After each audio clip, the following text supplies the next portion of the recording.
The first time Arya Selwyn saw her mare, Dahlia, she was 13 years old, standing barefoot in the dewy grass of her uncle's stables. She remembered the smell, fresh hay, leather, and the faint electric scent of morning rain. Dahlia was a chestnut beauty, her eyes deep pools of dark glass that reflected trust and something almost human. Her uncle, Corvin, had placed the reins in her hands and told her, "She's yours now, treat her like a sister."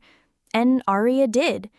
Through her teenage years, Dahlia was the constant in a life that was otherwise shifting, her mother's moods swinging like doors in a storm, her father distant, her friends fleeting. Horses, Arya learned, never lied. People did. By 22, Arya had risen in the regional equestrian circuit. She wasn't the most technically perfect rider, but there was something in the way she moved with Dahlia, fluid, intuitive, that made people watch. Sponsors noticed. So did her cousin Celine. Celine was 3 years older, sharper-tongued, and born with a knack for making herself the center of any room. When she told Arya she wanted to help manage her budding career, Arya thought it was genuine, family helping family. It wasn't. The slow unraveling began with little things. Celine suggested they share a trainer, hers, of course. She introduced Arya to sponsors, but somehow kept her own name in every conversation.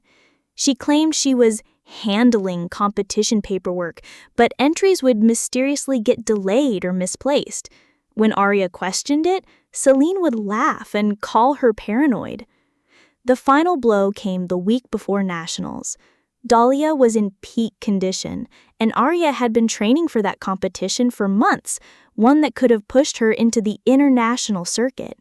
Celine had been unusually attentive, always present at the stables, always smiling too much. 3 days before the event, Arya arrived early for a training session and found Dahlia sweating, restless, her gait off. The vet said she'd been given a mild sedative, not enough to harm her long-term, but enough to make her sluggish, unfit to compete. There were only a handful of people with access to Dahlia's feed. Arya didn't need proof. She sighed in Celine's face that afternoon, a flicker of satisfaction behind her feigned concern. Celine rode in the competition instead, on her own horse. She didn't win, but she didn't need to. The damage was done. Arya withdrew, her sponsors cooled, and Celine stepped into the space Arya had vacated. That night, Arya sat alone in the stables, her head against Dahlia's neck, and swore to herself, not aloud, not in any way that could be overheard, that Celine would never be safe from what was coming. But revenge, Arya knew, was like breaking a wild horse. You didn't rush it. You moved slowly, steadily, letting it believe it was free until it was too late. The first step wasn't confrontation, it was disappearance. Within a month, Arya pulled back from competitions entirely. She sold the image of being burnt out to the few people still asking. Celine thrived in the vacuum, gaining sponsorships, traveling, posting photos from events with captions dripping in false humility. Arya watched it all from the shadows. She moved to a smaller town 2 hours away, ostensibly to reset, taking a modest job at a local riding school. What no one knew was that she had chosen the school carefully. It was where Celine's newest trainer, a man named Luke Varro, occasionally scouted young talent. Luke was the kind of man Celine couldn't resist, authoritative, respected, and easily flattered. Arya spent a year making herself useful to Luke, not pushing, not forcing attention, but always available to help, always quietly competent. When Luke's favorite groom left unexpectedly, Arya stepped in. She knew exactly how Celine's world worked, every favor banked, every connection a potential weapon. By the time Celine heard that Arya was getting back into writing, the trap was already half built. Celine invited her to train together again. Arya declined with a smile, saying she was just dabbling. But Luke began inviting her to assist during Celine's sessions. Small, incidental things at first: adjust a saddle, walk a warm-up, and slowly, Celine began to notice that Luke listened to Arya. The first flicker of irritation passed over Celine's face one afternoon when Arya suggested a subtle correction to her writing posture, softly, deferentially, but in front of Luke. Celine brushed it off, but Arya saw it. A crack. She would spend the next 4 years widening that crack into a fracture, and Celine wouldn't see it until the moment it broke her. Arya knew patience was not just a virtue, it was the sharpest blade in her arsenal. In the years that followed, she never once confronted Celine directly. No angry calls, no public accusations, no screaming matches in stables. She became something far more dangerous: forgettable. Celine, like all predators who thrive on attention, forgot her as anything but a faded shadow, and that was exactly how Arya wanted it. Her real work was quiet. She deepened her rapport with Luke, never by seduction or flattery, Celine would expect that, but by becoming indispensable. Luke valued competence above charm, and Arya gave it to him, without ego. She learned every writer's strengths and weaknesses in his training stable, every little tension between staff, every whispered resentment. People liked her because she listened, and she listened because information was the one currency that never devalued. In time, Luke began trusting her to help assess new horses. That meant she was sometimes present when Celine's own mounts were being evaluated or treated.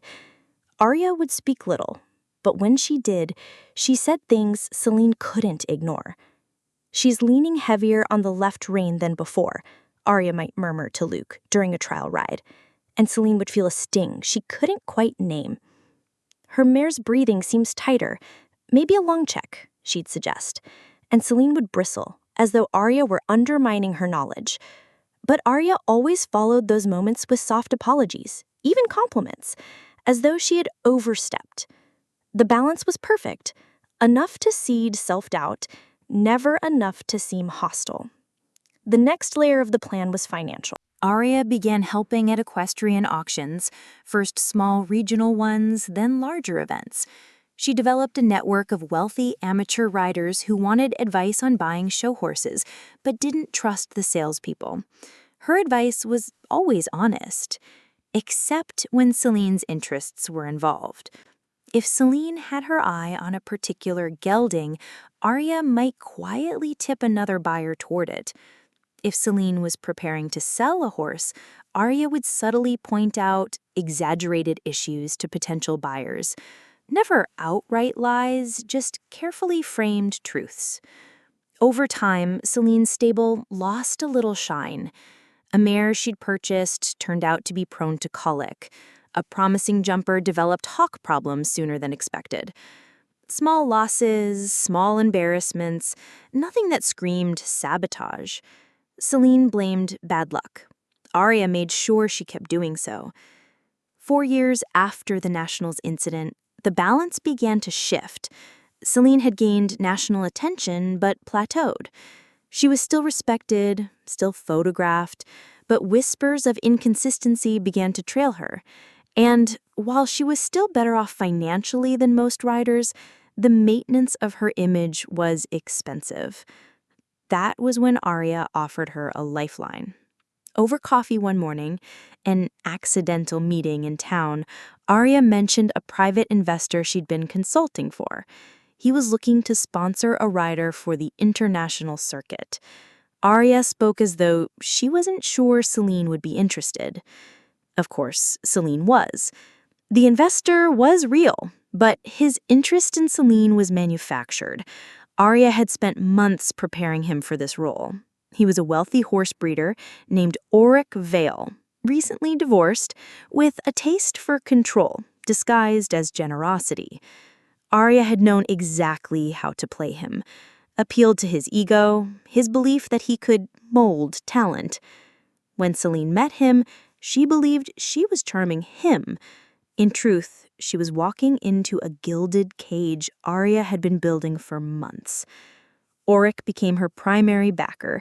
His horses filled her stable, his money financed her travel, his influence got her into higher-profile competitions. But he was possessive, moody, prone to public critiques that seemed affectionate, but cut deep. Celine told herself she could manage him, just as she managed everyone. Meanwhile, Arya quietly became the one person Auric trusted to keep Celine focused. The emotional pressure built slowly. Celine's confidence began to show cracks, hesitation at jumps she used to clear effortlessly, overthinking her cues, bristling at corrections from Luke. Then came the season Arya had been waiting for, the Continental Grand Prix, a multi-country tour with grueling travel and high stakes. Auric insisted Celine bring Arya as her groom and assistant, saying she was the only one who keeps things running smoothly. Celine argued, but his word was final. For 3 months, Arya was at Celine's side. She controlled her schedule, her horse's care, her equipment. Every minor mishap, a misplaced boot, a delayed feed delivery, or a scheduling miscommunication, was orchestrated to feel random but cut into Celine's stability. By the end of the tour, Celine was fraying. She'd lost more than she'd won, and the press was starting to notice. Arya could see it in her eyes at night in the stable, a flicker of something she recognized from her own reflection years ago: fear. But this was only the penultimate act. The real blow would come at home. The Grand Prix ended on a gray, rainy afternoon in Melbury, where Celine placed 8th, her worst finish in years. Auric didn't shout, he didn't threaten to pull funding. Instead, he said something far sharper. "Perhaps I chose wrong." Celine laughed it off, but the words burrowed deep. Arya could see it. The moment Auric left, Celine slammed her tack trunk shut so hard the latch snapped. She muttered about ungrateful men and fickle sponsors, unaware that the person who'd introduced them had been holding the strings all along. The weeks back home were deceptively quiet. Arya didn't speak to Celine outside of necessary business. She attended local shows, helped Luke, and maintained her own writing students. She acted as if Celine's unraveling career was none of her concern. But behind the scenes, Arya was pulling together the final threads. She'd been collecting things for years. Every offhand comment Celine had made about Auric in confidence, every overheard remark about other writers, every heated message she'd sent in moments of stress. She had audio snippets, screenshots, and witness statements. None of it was illegal. None of it was fabricated, but together it painted Celine as entitled, volatile, and ungrateful. Arya didn't leak it herself. That would be too obvious. Instead, she confided in one of the more talkative members of the writing circuit, someone whose gossip was practically a sport. Within 2 weeks, whispers were everywhere. By the end of the month, they were headlines on equestrian blogs. Has Celine Merrow lost her edge? Inside the turmoil of Auric Vale's star writer. Sponsors backed away. Auric, whose pride couldn't withstand public embarrassment, dropped her abruptly. The horses he'd loaned her returned to his stables overnight. Celine tried to recover. She borrowed mounts where she could, tried to enter smaller competitions to prove herself again. But the damage had been done. Not to her skills, but to her reputation. Judges watched her with a colder eye. Fellow riders avoided being photographed with her. Students' parents quietly withdrew their children from her clinics. The final blow came from within her own barn. Luke, weary of the drama, replaced her as lead rider with a younger competitor, one Arya had been training in secret for years. The girl was talented, poised, and entirely loyal to Arya. When the announcement was made, Luke didn't even look Celine in the eye. Celine left the stable that day without saying goodbye. Months passed. Arya didn't gloat. She didn't send a single message to remind Celine of the Nationals' betrayal. She didn't need to. She knew the silence would do more damage than any confrontation. Celine's downfall wasn't a scandal she could fight. It was a slow erasure, a rewiring of how people saw her. And then, one spring morning, Arya saw her. Celine was at a small, poorly maintained arena on the outskirts of town, helping a novice rider mount a stubborn pony. She looked older, thinner, her once perfect posture slightly hunched. Her boots were scuffed, her jacket faded. For a moment, Arya felt something unexpected, a pang. This was the woman who had stolen her victory, humiliated her in front of the entire circuit.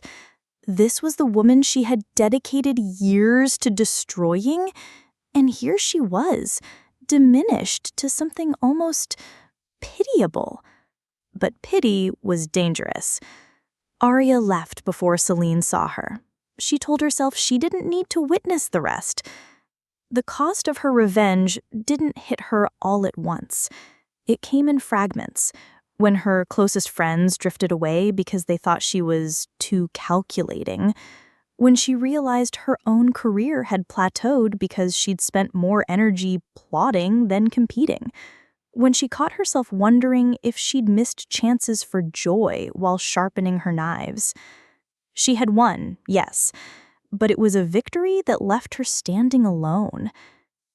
And in the quiet of the empty stable one evening, as the horses shifted in their stalls, she realized something chilling.